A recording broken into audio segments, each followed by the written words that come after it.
Misteri Dyatlov Pass. 9 pendaki yang tak pernah pulang. Bayangkan, hamparan salju sejauh mata memandang, udara menusuk tulang. Langit tak lagi biru, tapi abu-abu pucat, seperti lembaran besi beku.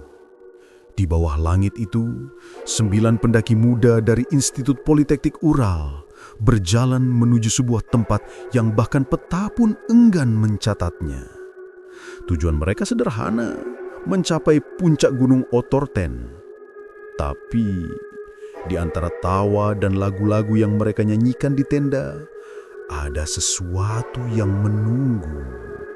Sesuatu yang tak ingin ditembukan manusia. Ini bukan legenda, ini bukan film. Ini kisah nyata. Kisah yang selama 60 tahun menolak dijelaskan. Nama pemimpinnya adalah Igor Dyatlov. Mahasiswa teknik berusia 23 tahun. Pintar, disiplin, dan dikenal berani. Ia bersama 8 temannya memulai perjalanan pada akhir Januari 1959. Semuanya adalah pendaki berpengalaman, dan ekspedisi ini seharusnya menjadi tantangan terakhir mereka sebelum mendapatkan lisensi pendaki tingkat tertinggi. Mereka membawa kamera, buku catatan, makanan untuk 2 minggu, dan semangat muda yang penuh keyakinan. Di foto-foto terakhir mereka, tampak wajah-wajah penuh tawa di tengah badai ringan. Tidak ada tanda bahaya, tidak ada ketakutan, hanya dingin, salju, dan langkah menuju puncak. Tanggal 1 Februari 1959, mereka tiba di lereng gunung Holatsyakl, yang dalam bahasa suku Mansi berarti Gunung Kematian. Badai mulai datang, kabut turun perlahan. Mereka memutuskan untuk mendirikan tenda di lereng open, keputusan yang kelak jadi misteri pertama. Dalam catatan terakhir yang ditemukan di tenda, mereka menulis, "Hari ini badai sangat kuat, tapi kami akan tetap di sini. Esok kami lanjut ke Otorten." Tapi esok itu tak pernah datang. Ketika mereka tak kembali sesuai jadwal, tim pencarian dikirim. Pada tanggal 26 Februari, tenda mereka ditemukan. Terbuka oleh angin, namun ternyata robek dari dalam. Barang-barang masih lengkap, pakaian, makanan, catatan log, namun tak ada satupun dari mereka yang ada di sana. Tubuh pertama ditemukan 1,5 kilometer dari tenda, hanya mengenakan pakaian dalam. 2 lainnya tak jauh dari sana, membeku di bawah pohon pinus, tangan mereka hangus seperti bekas api unggun. Beberapa minggu kemudian, 4 tubuh lainnya ditemukan di jurang terkubur di bawah 4 meter salju. Di sanalah misteri semakin dalam. Salah satu perempuan, Ludmila Dubinina, kehilangan lidah dan mata. 2 lainnya mengalami patah tulang dada seperti tertabrak kekuatan besar.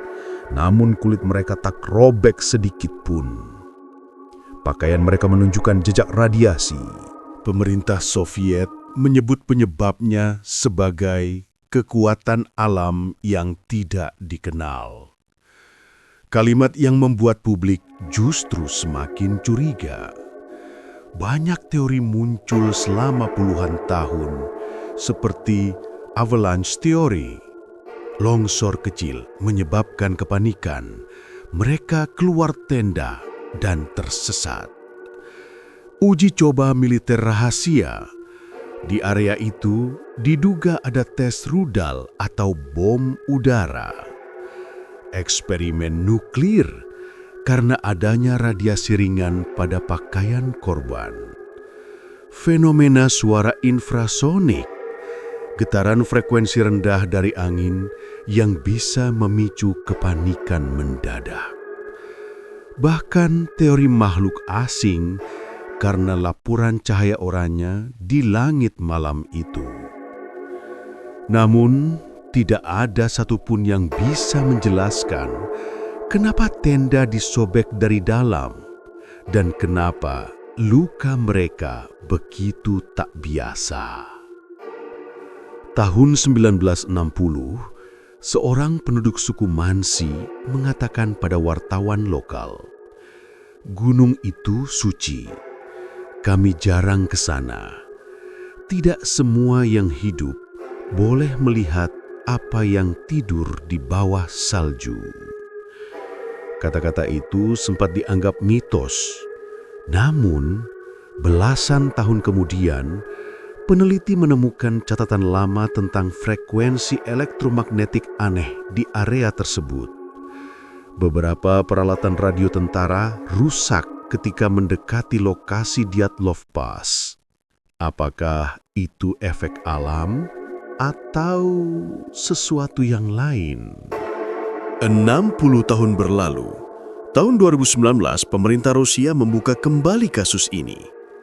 Kesimpulan baru, longsor kecil. Namun para ahli fisika, geologi dan forensik independen menemukan kejanggalan. Lereng lokasi tidak cukup curam untuk longsor. Arah luka tidak sejalan dengan arah kemungkinan runtuhan salju. Dan lagi, bagaimana dengan tubuh yang kehilangan organ? Bahkan, dokumen-dokumen resmi menunjukkan ada area di sekitar lokasi yang tidak boleh dimasuki hingga beberapa tahun setelah kejadian.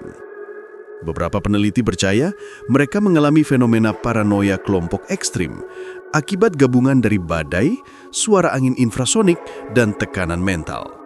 Namun yang lain menolak. Ketakutan tak akan mematahkan tulang dada seseorang seperti hantaman mobil. Ada juga yang percaya mereka melihat sesuatu di langit.